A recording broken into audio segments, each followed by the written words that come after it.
میاوالی سے 20 میل کے فاصلے پر ایک چھوٹا سا قصبہ ہے کالا باغ۔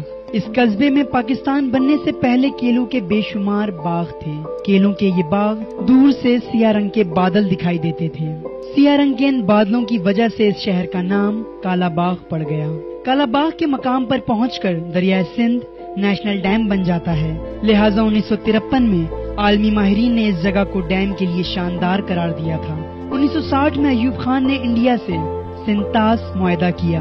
اس معاہدے کے تحت پاکستان نے دریائے راوی، ستلج اور دریائے بیاس کا پانی 8 کروڑ روپے میں انڈیا کو بیچ دیا اور اس کے بدلے میں پاکستان کو کالا باغ ڈیم بنانے کی اجازت مل گئی۔ لیکن کام شروع ہونے سے پہلے ہی ایوب خان کی حکومت ختم ہو گئی۔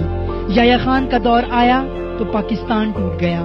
بھٹو صاحب آئے تو وہ داخلی سیاست میں الجھ گئے اور جنرل ضیاء الحق آئے تو افغان وار شروع ہو گئی، لہٰذا یوں کالا باغ ڈیم بلا تواں کا شکار ہوتا چلا گیا۔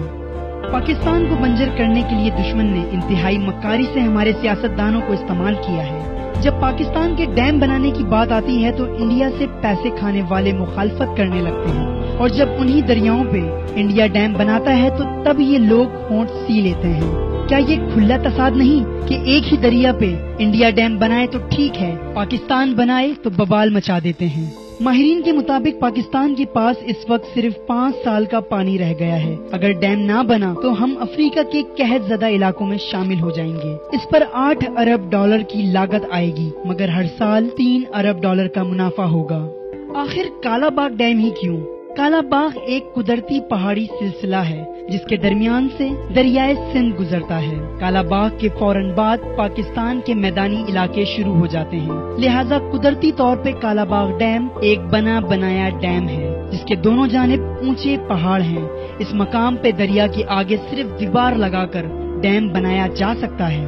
کالا باغ ڈیم اگر بن جائے تو پاکستان کو 3600 میگا واٹ کی بجلی حاصل ہوگی، جس سے پاکستان کی 85% لوڈ شیڈنگ ہمیشہ کے لیے ختم ہو جائے گی، جس سے بجلی فی یونٹ 2.5 روپے ہوگی۔ کالا باغ ڈیم بننے سے خیبر پختونخوا اور پنجاب کے جنوبی علاقے، سندھ کے زیریں علاقے اور بلوچستان کے مشرقی حصے اس ڈیم کی پانی کی بدولت قابل کاشت بنائے جا سکتے ہیں۔ پاکستان کو 300 ارب کی سالانہ بچت ہوگی، سندھ کو 40 لاکھ ایکڑ، پنجاب کو 22 لاکھ ایکڑ، خیبر پختونخوا کو 20 لاکھ ایکڑ اور بلوچستان کو کالا باغ ڈیم سے 15 لاکھ ایکڑ فٹ پانی مل سکتا ہے، جس سے مشرقی بلوچستان کا تقریباً 7 لاکھ ایکڑ اضافی رقبہ سیراب ہو سکے گا۔ بلوچستان میں پہلی بار لہلہاتی فصلیں دیکھنے کو ملیں گی اور سیلابوں سے بھی ہمیشہ کے لیے جان چھوٹ جائے گی۔ ماہرین کے مطابق کالا باغ ڈیم کے بننے سے پاکستان میں مزید 10 لاکھ ایکڑ رقبہ پر کپاس، 4 لاکھ ایکڑ رقبہ پر چاول اور 2 لاکھ ایکڑ پر گنا اور کنولا کاشت کے GDP میں مزید 250 ارب روپے شامل ہو سکتے ہیں۔ کالا باغ ڈیم پاکستان کی 50 لاکھ ایکڑ بنجر زمین کو سیراب کرے گا۔ نہری پاکستان کی فی ایکڑ پیداوار آج کل 3 لاکھ روپے سالانہ ہے۔ اس حساب سے صرف کالا باغ ڈیم سے پاکستان کو سالانہ 15 ارب ڈالر کی زائد زرعی پیداوار ملے گی، جس کے بعد پاکستان زرعی اجناس میں سے کچھ بھی درآمد نہیں کرنا پڑے گا۔ البتہ پاکستان کی زرعی برآمدات دگنی ہو جائیں گی۔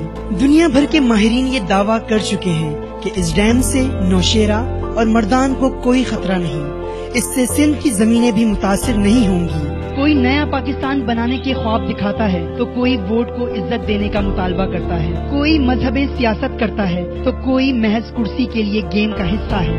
عوام ذہنی غلام بن چکے ہیں جن کے سوچنے سمجھنے کی صلاحیت ان کے سیاسی خداؤں کے تابع ہے۔ اگر عام شہری کی حیثیت سے اگر ہمیں یہ حقائق ملک کے مستقبل کے لیے فکر مند کر سکتے ہیں تو ہمارے نام و نہاد دانشور کیوں ان موضوعات پر خاموش ہیں؟ یہ مسئلہ انتہائی سنگین ہے جس کا ہم کو اندازہ نہیں، جس کی طرف ہماری توجہ جاتی ہی نہیں۔ 2025 تک پانی کی اس قدر قلت ہو جائے گی کہ آپ کی فصلوں کو پانی نہیں ملے گا اور پینے کا پانی بھی آسانی سے دستیاب نہیں ہوگا۔ اس کے باوجود حکومت نے اس سلسلے میں کوئی سنجیدہ اقدامات نہیں لیے ہیں۔ بھارت پاکستان کے دریاؤں پہ 14 ڈیم بنا چکا ہے اور مزید بنانے جا رہا ہے، اور ہم ایک کالا باغ ڈیم نہیں بنا سکے۔